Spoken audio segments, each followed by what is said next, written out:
Hey, everybody, this is TJR, And this is Robert Kinsler. and we're going to talk about All Things Must Pass, the new remix.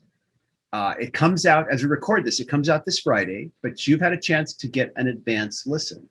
I did actually. Capitol Records, there's different configurations that are coming out, but they provided me with 34 of the tracks ahead of the August 6th release. So that includes all 23 of the tracks that were on the original November 1970 triple album, as Mhm. well as a number of the unreleased cuts and the outtakes is Wow, okay. what I received. Awesome. Yeah, I'm looking forward to talking to you about this. I've only had the chance to hear what has been the advanced tracks that have been pre-released, which of course is the remix of All Things Must Pass, the Isn't It a Pity session outtake and Jams Take 27, Cosmic Empire, an unreleased track. And then we've got a track. That's right. We have an outtake of Run of the Mill, and I've had a Right. chance to hear those. We'll talk about all that in a second. But tell us a little bit about this. Tell us. Go Yeah, ahead let and me get tell you. started with this. So let's rewind back now, as we sadly know we lost George Harrison about 20 years ago. And before he died, he did finish kind of overseeing a 30th anniversary edition of All Things Must Pass, which I have it. And in the wonderful liner notes that came with the CD, he says, "It's been 30 years since All Things Must Pass was recorded. I still like the songs on the album, and I believe they can continue to outlive the style in which they were recorded. It was difficult to resist remixing every track." Then he continues, "All these years later, I would like to liberate some of the songs from the big production that seemed appropriate at the time, but now seems a bit over the top with the reverb and the wall of sound." And the people, I think almost every Beatles fan, and I can't speak for everyone, almost universally agrees that this, of all the solo Beatles albums that have come out, All Things Must Pass is probably the single greatest album. I feel like that, and I know many other Beatles fans and music fans feel like that as well. This new version of the new remixes Mhm. that I've heard, and like I said, the way it happens is the studio sends you the file. You can only open it and listen to it on one device, and Mhm. that's to stop it from spreading. So I listened to it through actually my MacBook computer, but a very good pair of Mhm. Tascam headphones.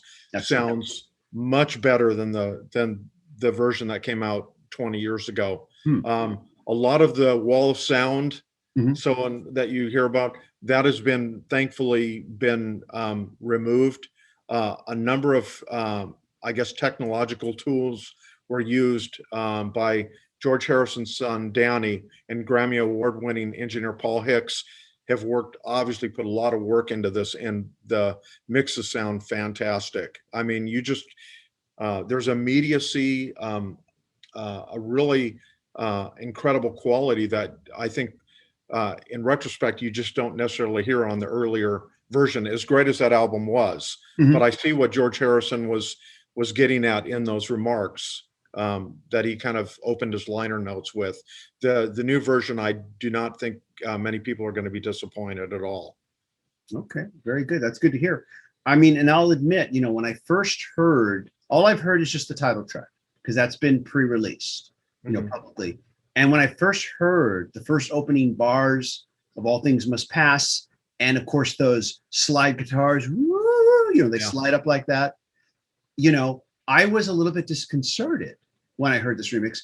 A lot of it is because I'm so familiar with the original, and memory and nostalgia will do that to you when you hear suddenly it changed in a way that is quite different.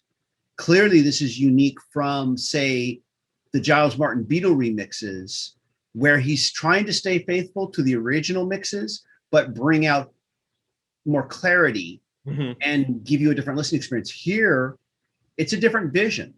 It is. What it I sounds agree to with me. that. Yeah. Yeah, feels like And it's and I and I don't disagree with anything you just said. I think that's very true that they have here meticulously gone after trying to, without changing the songs and everything, try to improve them. Maybe bring other things to the fore. I mean, I noticed in many of the songs, like "Beware of Darkness" or something, George's voice is just an immediacy to it, and kind of just kind of like if it's an introspective song, it just his voice is just his presence is more there with you as you're listening to it. I don't remember what song it was exactly, but I was listening to one of the other ones, and his voice kind of sounded a little bit more distant. Here, you don't have that issue at all. It's like they weren't afraid to bring it up front and center. Whereas maybe Phil Spector was maybe trying to immerse it in the, with all the layers of music and all the different instrumentation that was going on. So I found this a really invigorating listen. I'm not saying necessarily that I'm going to get rid of my previous version, because I think it is interesting to have the two, but I really have enjoyed living with these new mixes for the last week. I will say that as I listened a little more carefully back and forth between the two, that was one thing I noticed too, was George Harrison's vocals being brought more to the forefront. I never realized until I compared the two how much more laid back his vocal was in the mix. Yeah. So yeah, that was, and I'm assuming I'm going to hear more of that when I listen to the rest of this remix on Friday when this comes out. Yeah, that's definitely the case. And I noticed it even with things like even some of his slide guitar. I mean, obviously his slide guitar was a huge part of All Things Must Pass. That was like where he kind of discovered that as his kind of musical companion. But I think that even those guitar lines and everything are a lot sharper, fit within these mixes and these arrangements very well, and in a way that maybe you didn't hear them before. I mean, I think, like you're suggesting, people, if they have a real nostalgia for the way that the album has sounded for 50 years and they've lived with that, it may be a tough transition for some people, but I think other people are going to be really overjoyed. Not even talking about all the great bonus materials and the outtakes and all that, but just even with the remixes of the songs that appeared on the original one, I think they're going to be very happy. I thought, even like My Sweet Lord, I mean, when that acoustic guitar comes in, it's so vibrant and stuff. It just really, and that's a song that we've lived with forever and heard it a million times. It really kind of like, in a way, is almost like hearing it for the first time. My impression. I'm going to give an early prediction because I only have heard the one track. And again, at first I was disconcerted because I found that I liked some of the wall of sound magic to it, the kind of dreamlike quality that it had in the original mix. And this new mix is more grounded, it feels more earthbound. And once again, I'm only going off the one track. But now that I have listened to the two comparatively more and more and gotten used to the new mix, I'm going to predict that I'm going to end up liking both mixes, but for different reasons. And I have a feeling it'll be interesting. I think after I've really lived with the two of them for a while, especially like I said, the new one, that I'll definitely have tracks where I say, I kind of like aspects of the original mix on this one better, but on this other track, I like aspects of the new mix on this one. This is just my prediction as to how I think I'm going to probably, side on this. It'll be interesting if we can get back together later and compare notes after I've had a little more time to check it out and live with it too. And me as well. And especially I want to listen, like I said, I want to hear it with another sound system as well, just not because primarily I've been listening to it with my headphones, because the speakers in the computer only get you so far. Yeah. But I can tell you that when I'll play the other one through a set of headphones and then this one, and it is dramatic. It's not like the songs are different, but there is a clarity and a fullness and stuff, and some of the elements within the songs that almost like you discover for the first time. Okay. Now let me ask you, because we've got the original album, that's all remixed. What about the jam session tracks? What was originally the third LP? Yeah, those were not, and this is, I'm reading this off the, it's like the platform that they sent it. Yeah, those were not remixed. Those were just remastered. Okay. And those sound good, but I have to say I didn't listen to those as carefully. Maybe when we do our next follow-up, I was primarily listening to the songs and some of the outtakes. The bonus disc, the jam sessions, were originally advertised when the album was first released as kind of like a bonus, right? Like an extra feature. I remember they advertised it as 3 LPs for the price of 2. Basically, is how they said it. 3 LPs for the price of 2. They actually had stickers, hype stickers saying that. Yeah. When it first came out. And I'm trying to wonder what the reason might be, but I'm going to guess that the jam sessions, maybe they weren't considered as important. So they didn't actually have maybe a lot of the original individual tracks. Maybe all they had was the stereo mix. It'll be interesting to find out if there's a reason why that was. Yeah, Maybe that is true. And I of. didn't delve into that, or I didn't. And Yeah. if it was there with the press materials that were sent me, I just don't recall offhand. Yeah, no And worries. may have missed that. Yeah, I'm gonna guess that's probably the reason why. Now But you know, looking over TJ, looking over some of these. So some of the things that are so interesting with a couple, and like I said, I've only heard, you know, a couple handfuls of the additional tracks. But like here you hear Art of Dying take one, very different than like the finished version. And it's and what's so neat about that is you're in the kind of, you feel like you're in the studio with them. And the note I made here is take one of Art of Dying has George helping guide how the song will go, even directing Ringo where his drum comes in to kick off the song. But that's on this original take. The finished one on the album, totally different. But it's nice that Danny Harrison decided to help share some of these hidden jewels. And anytime you can be in the store in the studio with a couple members of the Beatles, who's going to turn that down? Yeah, you know? Anytime you can be a fly on the wall. Exactly. Yeah, I agree. I love that stuff. I know some people don't like to hear this early evolutionary stuff. They'd rather hear the finished completed track. I understand that. I get that. But yeah, I know you and I are kind of two of a kind on that. We both love hearing little glimmers into the creative process and the evolutionary process of how these songs are put together. So yeah, I'm looking forward to hearing that. Oh yeah. And just as one other thing I might want to note, and this was sent on the press materials. I'll look through my notes here and really find it, but it's pretty, and I'll have to see, yeah, here it is, on May 26, 1970. And this is about 6 weeks after the Beatles officially called it off and broke up. George Harrison recorded 15 songs backed by Ringo Starr and bassist Klaus Voormann. And he's not only a great bassist, he's the artist that designed the cover of Revolver. I think most people will know that. Beginning with All Things Must Pass. The following day, on May 27th, George ran through an additional 15 songs solo with his acoustic guitar for co-producer Phil Spector on his own. So a lot of the things from these sessions now are going to see the light of day, which is great. And that's kind of the beginning of this incredible masterwork that George Harrison created.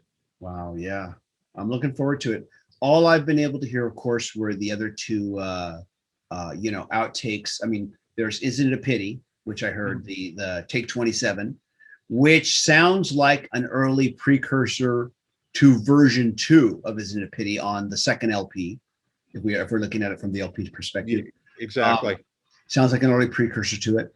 And then Cosmic Empire, which is an unreleased track, which initially I didn't care for, but now as I've heard it more, I'm liking the quirkiness of it. I'm realizing what the appeal is, and I'm wishing I could hear it more fully produced. And now at this point, it's got me feeling that way. And then of course there's Run of the Mill, an outtake of that one, take 36, I think it is. And that one is, just kind of a early quirky evolutionary version of it, and of the final version that we have on the album. Right. But that's all I've heard. But so far, it sounds like you've been pretty pleased with the bonus tracks you've heard. Oh, I'm very, very pleased. Yeah, I've really enjoyed them. And like I said, I've listened to these a number of times. I mean, obviously I have my favorite song. So you go back, like Beware of Darkness is just incredible. And I love this new version of it. Very stirring. Wah Wah was always one of the highlights. And I think that performance, that song kind of did well within the wall of sound kind of thing, because it is kind of a wash with all the sound. And that one, to me, I don't think they had to do anything radical with it, but I think that one sounds great too. So I don't think they've gone overboard to try to remove the spirit of what they were doing in the studio. And like I said, I think that's something when we go back to discuss this another time, I think when I've lived with these tracks more and you've had a chance to hear them, I think we'll have a better kind of feeling whether they've hit it out of the park with everything. But my initial reaction, and I know I'm repeating myself, TJ, is I'm just very pleased with this. Well, that's good to hear. I know that after we first talked about the announcement of this release, there were a lot of comments of people who were glad that this is happening. They had a strong vehemence towards the original mix, which I have no problem with. Mhm. And then there were people who felt that it was completely wrong to change this. I'm glad you brought up what you did about the line in the liner notes about George Harrison, because I don't think they realized that he really wanted to do this even when they were preparing for the 30th anniversary release. But I did read that, you know, the record label talked him out of it, saying, no, don't do that. And that seemed to be more the attitude of those times versus now, when we're more open to hearing a remix. The recent John Lennon remixes, I compared many of those back to back and talked about them. They were a startling improvement Mhm. over the original mixes, which were really good, you Mhm. know. So I think people, I think especially the classic rock bands, boomers, you know, people in our age range, old people. I think that farts. I think Yeah. that they're opening up now more to the idea that, hey, you know, no one's taking away my original mix. I still have it. You know, we still got the original Sergeant Pepper mix. No one's taking it away. It's still available, but this is just a different way to check it out, you know, and a new way to listen to it. Mhm. And Mhm. so, yeah, well, very cool.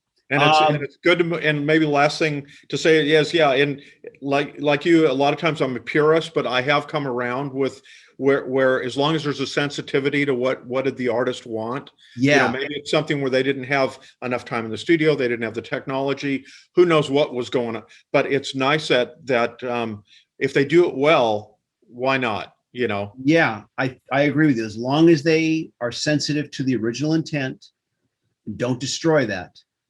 I agree. Absolutely. That was well said. We'll end on that note. Sounds good. Yeah. Everybody, if, you know, of course, I'm sure a lot of you haven't heard this yet. Neither have I, just the advanced tracks. But please share your thoughts in the comments. I'm looking forward to Friday. I'm going to be out there picking up my copy very early, as soon as I can. And everybody, just let us know what you think. And if you like what we're doing here, please click like, click subscribe, smash that bell notification icon so you can know when new videos come out. And I want to thank the patron supporters who are helping us make more videos. If you'd like to be a patron supporter, please go to patreon.com/TJR the original. And if you can't be a patron supporter, just click like. Clicking like is just such an important thing. It helps so much. And also thank you to those of you who share this on your social media. And all right, can't wait for Friday. Hey, it's coming soon. Everybody take care. Bye-bye.